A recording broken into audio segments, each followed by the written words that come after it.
प्यारे बच्चों, अगर आप 9th क्लास में हैं तो ये video subject Hindi assessment worksheet number 2 के आंसर यानी कि किस सवाल का क्या उत्तर था और उस सवाल को कैसे आपको लिखना था ताकि आपके 20 में से 20 मार्क्स आएँ।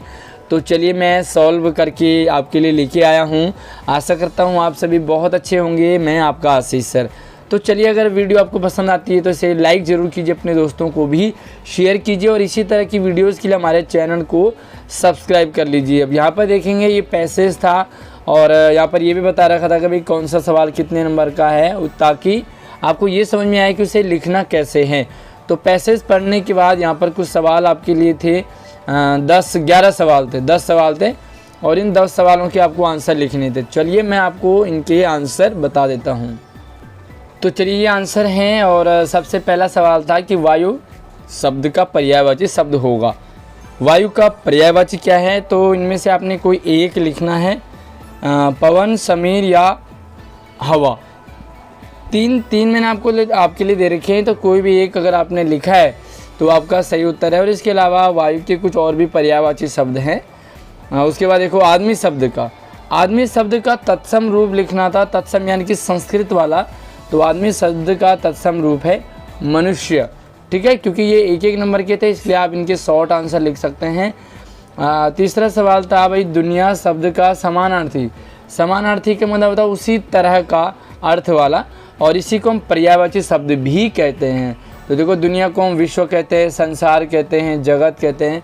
तो इनमें से कोई एक अगर आपने लिखा है तो आपका आंसर बिल्कुल सही है और आपका 1 नंबर आपको मिल जाएगा। उसके बाद देखो गर्मी शब्द, तो गर्मी शब्द का विलोम यानी कि उल्टा लिखना था, तो क्लियर हो गए, तो आसान है। गर्मी शब्द का विलोम है सर्दी।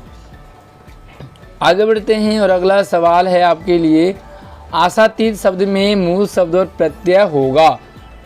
तो यहाँ पे आपने इसे कैसे लिखना था? देखो, प्लस करके नहीं लिखना है बल्कि इसे क्लियर लिखना है ताकि पता लगे कि कौन सा मूल शब्द है, कौन सा प्रत्यय है। तो देखो, आप लिखोगे मूल शब्द डैश करके लिखोगे आश, है ना, आश होती है ना हमें, और प्रत्यय इसका अतीत।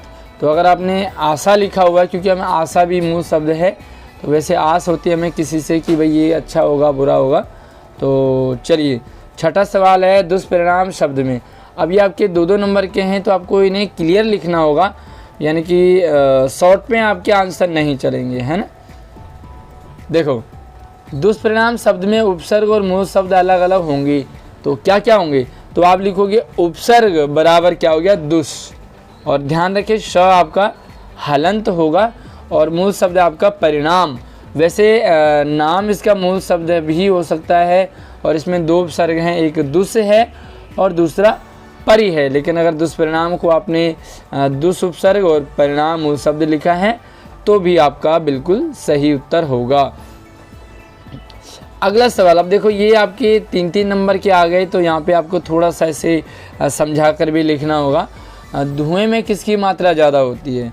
तो धुएं में कार्बन मोनोऑक्साइड की मात्रा ज़्यादा होती है, ज़्यादा निकलती है धुएं में। तो ये आपने इसका आंसर लिखना था, यानी कि सिर्फ एक वर्ड में इसका आंसर नहीं लिखना है, इसे थोड़ा सा आपने बड़ा लिखना है। अब अगला सवाल है कि गर्मी किन संयंत्रों से निकलती है?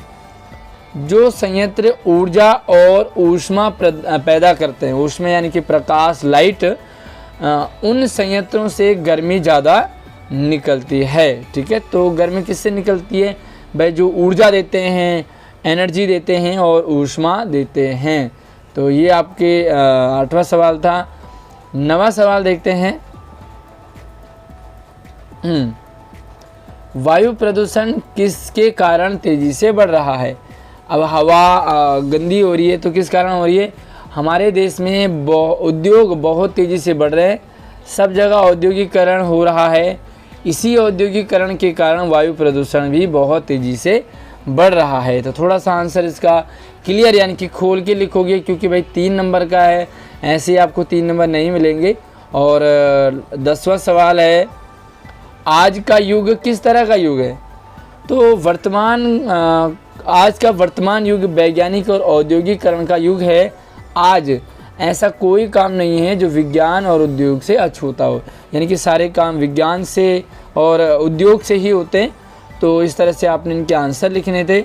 उम्मीद है आपके 20 में से 20 आ रहे होंगे। कैसे आप इसी तरह आपने आंसर लिखे हैं, तो कितने मार्क्स आपके आने चाहिए मुझे कमेंट में ज़रूर बताइए।